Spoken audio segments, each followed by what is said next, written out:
Réflexion sur la vente illicite des produits pétroliers. Présenté par le think tank Bénin du futur.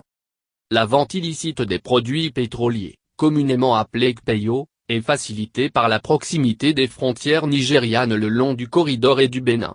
Les relations commerciales des ethnies Yoruba et Nago vivant dans deux pays différents juridiquement mais partageant la même culture ont servi de base au fleurissement de ce commerce. Sossou Abo 2011. Du côté nigérian, les subventions accordées par le gouvernement aux revendeurs permettent la vente des produits pétroliers aux stations frontalières à un prix compétitif moins cher que le prix de vente sur le territoire béninois. Cela permet aux acteurs intervenant dans la vente illicite, de couvrir toutes leurs dépenses et de faire des bénéfices énormes une fois qu'ils entrent au Bénin. Du côté béninois, les autorités douanières n'arrivent pas à mettre la main sur les contrebandiers car ceux-ci alternent entre frontières terrestres poreuses et voies fluviales. Ceux-ci ont des itinéraires et un timing bien ficelés pour leurs opérations. Ceci leur permet de déjouer la vigilance des autorités douanières et des gardes-côtes. La lutte contre le fléau du CPEO a été une question prioritaire pour une succession de gouvernements au Bénin, mais une forte résistance a été montée par les contrebandiers. Un certain nombre de facteurs expliquent la perduration du phénomène. Nous pouvons les résumer dans les points suivants. 1. La réinsertion des acteurs dans l'agriculture ou d'autres activités génératrices de revenus ne leur apporterait pas autant que leur commerce actuel. L'art, 2011. 2. Les mini-stations-service proposées comme remplacement pour les stands de CPEO, et leurs fameuses bouteilles d'essence frelatées, alignées à l'air libre, sont trop chères. Elles nécessitent un investissement initial important. 3. Certains arrondissements et communes perçoivent une taxe sur la vente de l'essence frelatée, ce qui amène les acteurs à croire que leurs activités sont légales et approuvées par les autorités. Il existe aussi une association des vendeurs d'essence, association des importateurs, transporteurs, revendeurs de produits pétroliers, ETRP, ce qui imprime une touche additionnelle de légalité au secteur du point de vue des acteurs. Corneille, 2011. 4. La suppression de ce secteur illégal d'activité entraînerait une recrudescence de la criminalité puisqu'une bonne partie des acteurs sont des anciens prisonniers.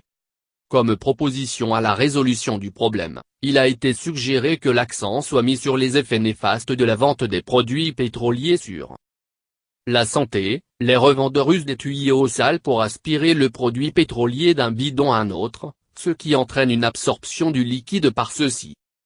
Les infrastructures routières, les voies publiques sont endommagées par les produits pétroliers qui laissent des taches graisseuses sur les bords des voies où s'installent les revendeurs avec leurs marchandises pétrolières.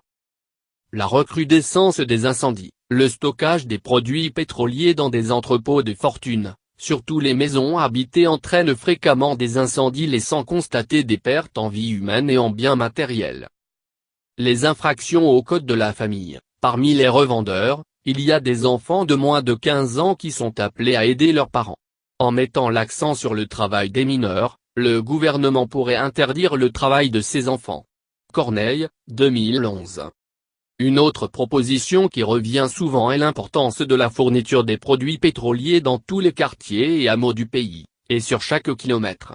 Les acteurs de la vente illicite des produits pétroliers se sont organisés de telle sorte que leurs points de vente sont plus nombreux que les stations-service légales et sont installés à proximité des zones résidentielles et zones de travail. Même dans les recoins les plus éloignés du pays, le CPEO est accessible. Cela leur permet de desservir une énorme partie de la population, qui est de ce fait satisfaite de la proximité des points de vente et des prix abordables proposés par les revendeurs. Le développement d'une offre formelle accessible sera important pour déraciner le CPEO. Le recensement des revendeurs, ils ont une association qui pourrait être utile pour octroyer à chaque acteur un identifiant unique. Cela permettrait de déterminer le nombre approximatif d'acteurs, de préparer des statistiques complètes et plus fiables, et de percevoir des taxes sur leurs activités. Un autre avantage d'une telle mesure sera une meilleure estimation du nombre de personnes à réinsérer dans d'autres activités génératrices de revenus, et le coût potentiel d'une telle initiative.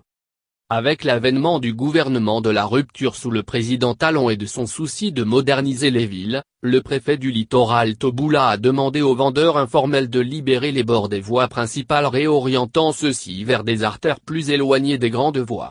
Cette mesure générale, qui a été étendue à d'autres préfectures notamment dans les principales villes, a eu un impact direct sur les acteurs du Kepeyo en milieu citadin. Quelques vendeurs qui persistent à rester sur les tronçons principaux, goudrons, sont actuellement au niveau des routes Godomey-Lakondji et Godomey-Parakou. Leur clientèle est constituée de camions transporteurs d'une part et d'autre part des habitants de ces zones dortoirs. Certains revendeurs de gasoil ont récemment pris l'initiative d'installer des mini-stations-service de vente de gasoil fournissant les véhicules et camions. Cela prouve que la transition est possible et les vendeurs d'essence peuvent suivre et se conformer. De ce pas, ils assureront une meilleure conservation de leurs produits et pourront régulariser leur statut. En outre, la suppression progressive des motos à 4 temps, surtout les motos MAT 50 et 90, qui produisaient une énorme fumée polluante, et l'utilisation actuelle plus fréquente des motos 2 temps, comme les motos Bajaj utilisées surtout par les émigrants, a permis la disparition d'une variété d'essence frelatée appelée communément mélange. Ce qui est un grand pas dans la disparition de certains produits pétroliers illicites. Pendant le deuxième semestre de l'année 2017, le gouvernement a commencé par prendre des mesures pour la réduction des coûts des produits pétroliers dans les stations-service pour permettre à un grand nombre de personnes de pouvoir s'y approvisionner. Cette action suivie d'une expansion des stations-service permettra sûrement d'approvisionner un nombre important de consommateurs. En conclusion, il y a un réel changement qui est en train de s'opérer. Un avenir sans le commerce informel de l'essence frelatée est désormais envisageable. Réflexion sur la vente illicite des produits pétroliers. Présenté par le think tank Bénin du futur. Veuillez aimer, partager, nous suivre sur Twitter, Facebook ou YouTube. Merci.